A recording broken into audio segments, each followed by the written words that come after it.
friends. Good morning, afternoon, or night. So much love. And as always, credit goes to the Most High God, or I like to call him El.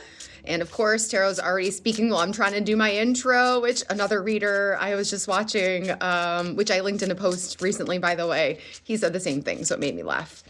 All right, so today we got Queen of Feeling Off.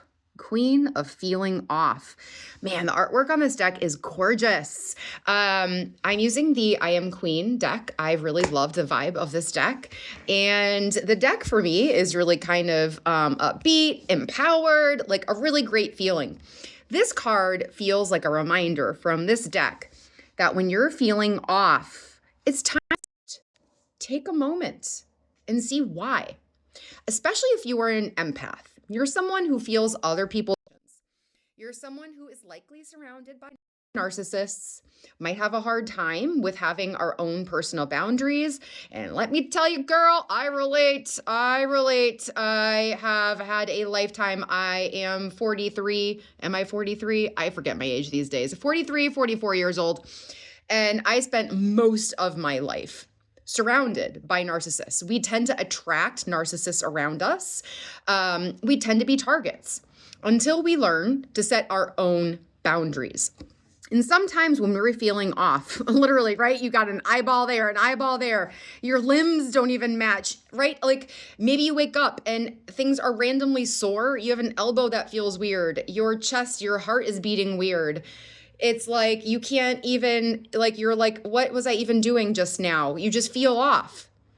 Because oftentimes when you're an empath, you are surrounded by negative energy. We tend to attract those kinds of people because of our nature. We're like bright lights.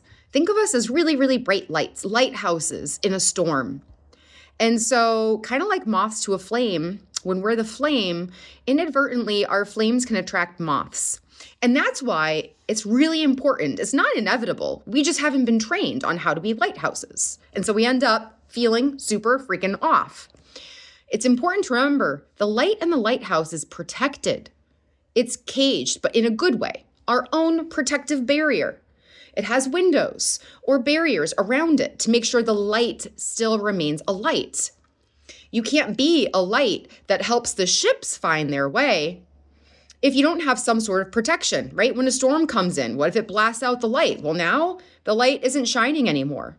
Our light is so important, and it's important you protect your light.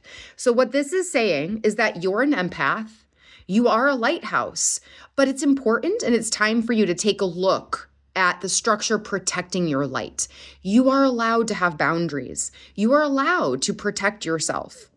So first of all, good for you for being someone who has remained in love and light in this world. I'm so proud of you. I know how hard it is, I promise. Now it's time to work on those boundaries.